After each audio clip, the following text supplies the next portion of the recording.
Halo semuanya. Jadi, pada video kali ini kami akan membahas hasil wawancara kami mengenai manajemen talenta yang diterapkan oleh perusahaan PT KAI atau Kereta Api Indonesia di Frame 4 Tanjung Karang.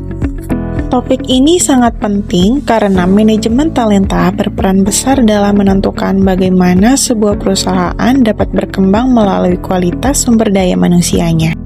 Melalui wawancara ini, kita akan mengetahui bagaimana PT KAI merekrut, mengembangkan, hingga mempertahankan karyawan terbaiknya. Sebelum kita masuk ke topik pembahasan wawancara, izinkan kami memperkenalkan anggota kelompok kami. Yang pertama ada Hiltania Aulia Putri dengan NPM 23110110075. Yang kedua ada Vitaria Diandari dengan NPM 23110111111. Dan yang terakhir ada M. Rasandria Bramantio dengan NPM 2351011030. Setelah kami memperkenalkan anggota kelompok kami, sekarang mari kita berkenalan dengan narasumber wawancara kita. Ya, saya Rio Bandurwoko. Alhamdulillah sekarang diamanahkan menjadi posisi jabatan asisten manajer SDM di Frame 4 Tanjung Karang.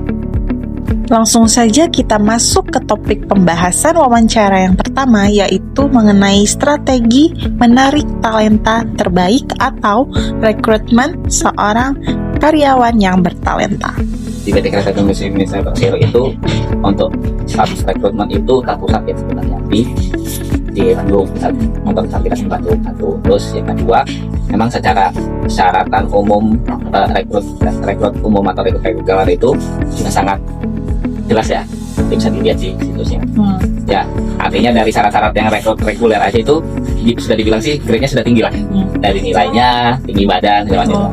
Satu, terus yang kedua selain rekrut reguler kita punya rekrut khusus juga. Khusus itu juga itu contoh kemarin itu rekrut khusus yang MT. Jadi benar-benar kita ngambil yang punya dibilang kumulat lah, IP-nya itu. Namanya itu programnya itu rekrut P, managerial training. Artinya itu dari rekrut itu banyak kemarin komplainnya, termasuk Pak Ridwan Kamil bilang blog ya, tempat komen ya. Artinya kalau salah itu 3,8 nanti dibilang masih ada keuntungan rekrut lowongan yang jadi kalau nggak salah minimal IP-nya itu 3,8 yang tinggi banget. Tapi bonusnya orang-orang yang lolos itu dipercepat, diproyeksikan dari program 2 tahun itu sudah menduduki jabatan strategis. Benar-benar jabatan langsung level up 2 tahun. Jadi dia itu masuk terima gaji langsung dilatih, bukan dilatih. Kan kita kan ada pendidikannya ya. Pendidikannya kalau sudah masuk ke pendidikan kalau yang normalnya itu pendidikan nanti istirahat setahun, kerja dulu pendidikan lagi. Kalau ini mereka enggak. Selesai pendidikan ini kembali ke tempat asalnya langsung diambil lagi kembali ke tempat asalnya. Itu salah satu program unggulan. Terus yang kedua juga ada rekrut itu yang mencari talenta terbaik. Contoh kemarin kita itu sempat tahunnya udah lama, programnya udah lama cuma belum ada guys. Jadi kita ngambil lulusan terbaik SLTS derajat. Jadi sebelum mereka lulus itu kita sudah masukin ke sekolah-sekolah yang dipandang sekolah-sekolah ini ya favorit dan unggulan di daerah itu kita masukin, kita program, kita sosialisasi. Jadi bukan reguler ya seorang masuk, jadi mereka itu dari sekolah, benar-benar ada rekomendasi sekolah yang ranking 1, 2, 3 selama 3 tahun itu bisa langsung dapat ada bonus khusus. Itu pendaftaran dari sekolah langsung. Dari sekolah ya, jadi dia daftar manual tapi tetap ada rekomendasi. Jadi kemarin sudah kejadian belum 18 tahun sudah jadi pegawai. Artinya dia belum terima ijazah. Udah langsung kerja. Nah, jadi itu salah satu program itu. Tapi ya minusnya karena undang-undang menyatakan kalau bukan minimal, jadi yang belum 18 tahun itu kita nggak berani selaku di lapangan. Jadi kan dijaga sih, beda-beda. Kenapa untuk dari ranah DKI? 18 tahun baru. Salah satunya. Dan ada lagi rekrut dari universitas lewat job fair, kampus hiring ya? Ya, hebat. Cuman saya yang bilang belum ada dari dia karena memang yang dilirik itu dari kampus-kampus sudah nama internasional ya, UTB, UNI, UNS, UGM gitu lah. Berarti dari PTK sendiri itu ada program kampus hiring gitu ya Pak ya? Narasumber mengatakan bahwa PT KAI menerapkan sistem rekrutmen yang terpusat di kantor pusatnya yaitu di Bandung, sehingga proses seleksi dilakukan secara terstandarisasi dan terkontrol. Nah, dalam praktiknya, terdapat beberapa jalur rekrutmen yang dilakukan oleh PT KAI. Yang pertama yaitu rekrutmen reguler dengan persyaratan yang cukup ketat, baik dari segi nilai akademik, fisik, maupun kriteria lainnya. Yang kedua adalah rekrutmen khusus seperti program manajemen train atau MT. Program ini ditujukan bagi kandidat-kandidat bertalenta dengan kemampuan akademik yang sangat tinggi, bahkan dengan standar IPK yang cukup tinggi loh. Nah, melalui program ini, peserta itu dipersiapkan untuk menduduki posisi yang strategis dalam waktu yang relatif singkat, yaitu sekitar 2 tahun. Selain itu, PT KAI juga melakukan kampus hiring di universitas-universitas ternama. Namun, di Lampung ini belum ada. Baru di beberapa universitas ternama di Pulau Jawa seperti UI, UGM, dan lain-lain. Serta bekerja sama juga dengan sekolah-sekolah unggulan untuk menjaring talenta-talenta sejak dini. Topik selanjutnya yaitu tentang peningkatan kinerja karyawan.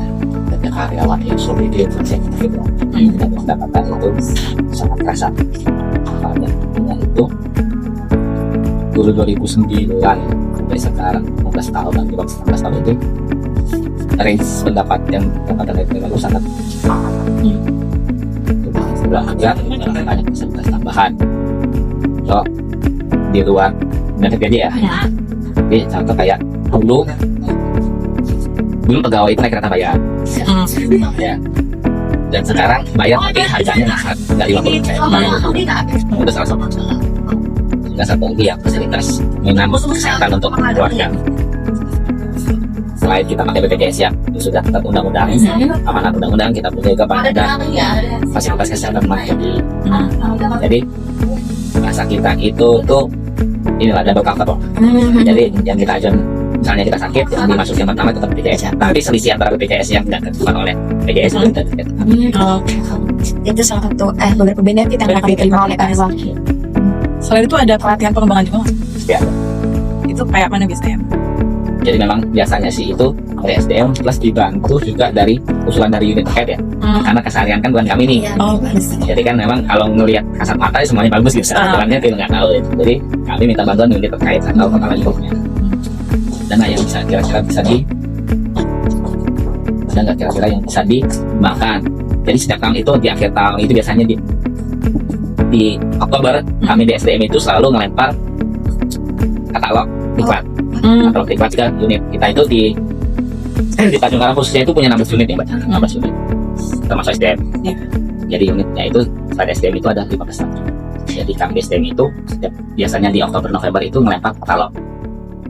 Ini nih apa anggota atau pegawaimu itu mau didiklatin apa. Dari situ dapat feedback dari teman-teman. Terus kita beri lagi soal lagi yang mana benar-benar aktif yang paling termasuk itu untuk penentuan kuota ya, kuota dan anggarannya. Nah itu setelah berjalan kita dan kami pun di SDM itu program kebanyakan yang mana yang paling menonjol dan ada beberapa orang yang sering ikutin dan juara. Jadi kita kasih kasih reward. Satu lagi itu bisa kasih tambahan lah. Kadang-kadang kan jadi tahunnya teknis kan. Ini di SDM itu lirik dari manajemen. Jadi ini pantas nih nanti kita usulkan untuk diklat baik dan diklat yang profesional. Itu memang setiap tahun harus ada pelatihan pengembangan atau pas ada wajib. Jadi di kereta api itu wajib minimal 1 tahun itu, malah punya jatah itu satu pekerja itu harus melaksanakan minimal 3 kali pelatihan. Pelatihan apapun itu ya, baik itu di sisi manajemen ataupun di sisi teknis. Jadi untuk proses evaluasi itu setiap tahunnya itu ada ya? Ada. Jadi ada target lah, 1 orang itu ditargetkan melaksana mengikuti 3 diklat. Oke. Selanjutnya, narasumber mengatakan bahwa dalam meningkatkan kinerja karyawan di PT KAI Divre 4 Tanjung Karang, tidak hanya fokus pada pekerjaan, tetapi juga pada kesejahteraan karyawan. Perusahaan memberikan berbagai benefit seperti fasilitas kesehatan tambahan di luar BPJS, serta kemudahan transportasi bagi para karyawan. Nah, hal ini bertujuan untuk menciptakan rasa aman dan nyaman bagi karyawan dalam bekerja. Selain itu, PT KAI juga memiliki program pelatihan yang bersifat wajib, di mana setiap karyawan diwajibkan mengikuti minimal 3 kali pelatihan dalam 1 tahun. Pelatihan ini mencakup berbagai aspek baik teknis maupun manajerial sesuai dengan kebutuhan masing-masing unit kerja di PT KAI Divre 4 Tanjung Karang. Nah, dalam hal pengembangan talenta, PT KAI memiliki sistem yang cukup terstruktur. Setiap tahunnya, bagian SDM akan menyebarkan katalog pelatihan kepada seluruh unit kerja. Kemudian, masing-masing unit akan mengusulkan kebutuhan pelatihan berdasarkan kondisi dan kebutuhan karyawan. Dari usulan tersebut, SDM akan melakukan seleksi untuk menentukan pelatihan yang paling prioritas. Karyawan yang menunjukkan performa baik juga akan mendapatkan reward serta kesempatan mengikuti pelatihan lanjutan. Selanjutnya kita akan membahas tentang keterlibatan karyawan pada pengambilan keputusan di PT KAI Divre 4 Tanjung Karang. Jadi kita itu di kereta api itu ada namanya survei kepuasan kerja yang dilakukan setiap untuk menilai kinerja 1 tahun. Satu, yang kedua juga ada wadah melalui organisasi sekretaris. Jadi lewat jalur itu bisa. Jadi karyawan itu memberikan masukan melalui ada timnya sendiri, dari hasil survei kan, survei ada atau melalui dari wadah serikat pekerja. Kalau dari manajemen sendiri itu gimana sih Pak? Responnya terhadap kan tadi kan melalui unit dulu.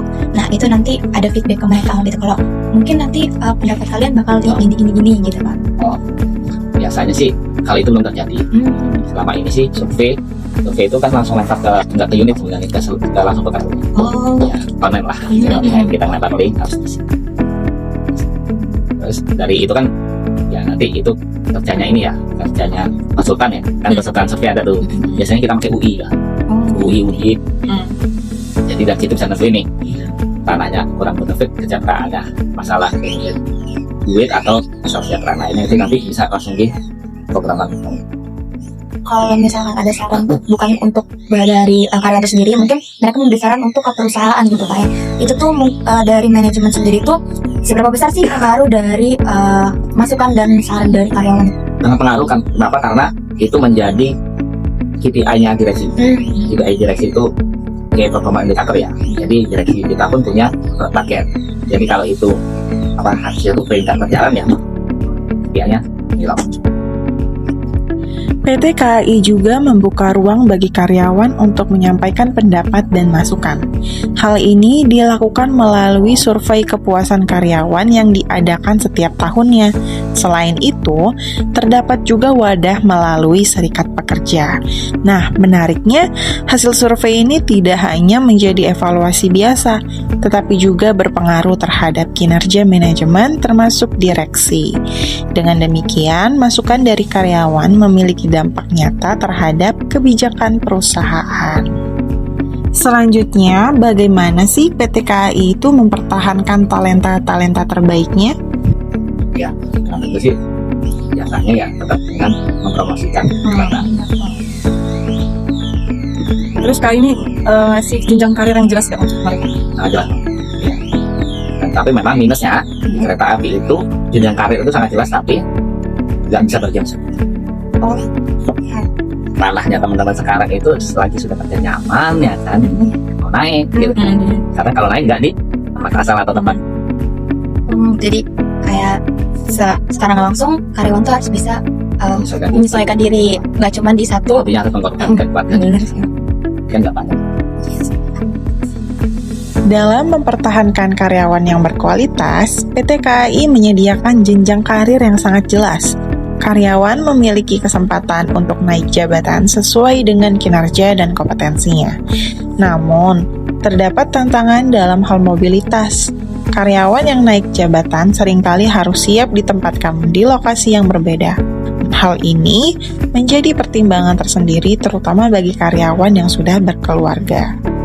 Lalu yang terakhir, bagaimana rencana succession planning pada PT KAI? Karena yang pensiun, ini 3 tahun lebih pensiun nih.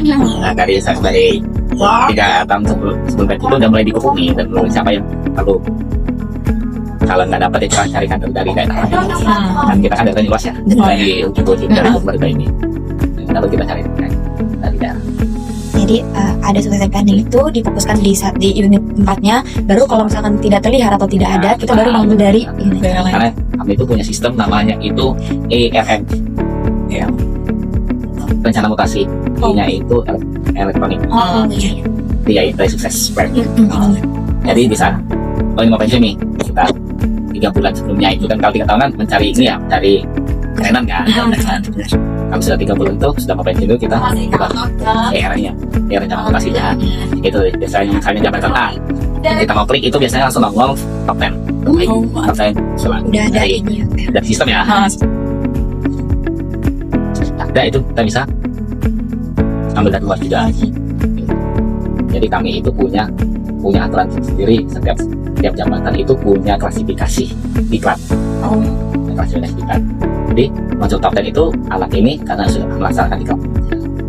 Dan kami di SDM itu banyak kan ada instansi kantor kan, ada pengarsipan, ada tentang KSDM-an, ada tentang benefit, ada tentang ya hukuman gitu-gitu. Nah, kalau sudah terpanggil semua, sudah melaksanakan semua, artinya dia baik. Ya, Kompeten ya Pak ya? kompeten itu. Salah satunya ya, yang kedua juga dia bisa karena masa kerja juga. Masa kerja artinya dia sudah jadi staf di unit A sudah 10 tahun itu kan, walaupun ya, di pelatihan sudah menguasai. Itu bisa salah satu yang sudah mendapat kompeten. Cuma sih itu salah duanya ya. Yang salah pertamanya artinya yang utamanya tetap pada pelatihan. PT KAI juga telah menerapkan succession planning atau perencanaan suksesi secara sistematis loh. Perusahaan bahkan sudah mempersiapkan calon pengganti posisi jauh sebelum posisi tersebut kosong. Misalnya 3 tahun sebelum masa pensiun, kandidat-kandidat pengganti sudah mulai dipersiapkan. Melalui sistem digital, perusahaan dapat menampilkan daftar kandidat terbaik berdasarkan pelatihan, sertifikasi, dan pengalaman kerja. Dengan sistem ini, proses penggantian jabatan dapat berjalan dengan cepat dan efektif. Nah, dari wawancara ini terdapat pesan penting bagi para calon pelamar PT KAI yang bertalenta, yaitu pentingnya memiliki keyakinan, kesiapan untuk terus belajar dan kemampuan dalam beradaptasi. Karena di PT KAI, proses pembelajaran tidak berhenti saat masuk, tetapi justru dimulai setelah menjadi karyawan. Dari pembahasan ini dapat disimpulkan bahwa PT KAI telah menerapkan manajemen talenta secara terstruktur, mulai dari proses rekrutmen, pengembangan, hingga retensi karyawan dilakukan dengan sistem yang jelas dan berkelanjutan. Hal ini menjadi salah satu faktor penting dalam menjaga kualitas sumber daya manusia di PT KAI Divre 4 Tanjung Karang. Terima kasih kepada penonton yang telah menonton video ini. Semoga bermanfaat dan menambah wawasan untuk kita semua. Saya tutup dan saya akhiri. Terima kasih.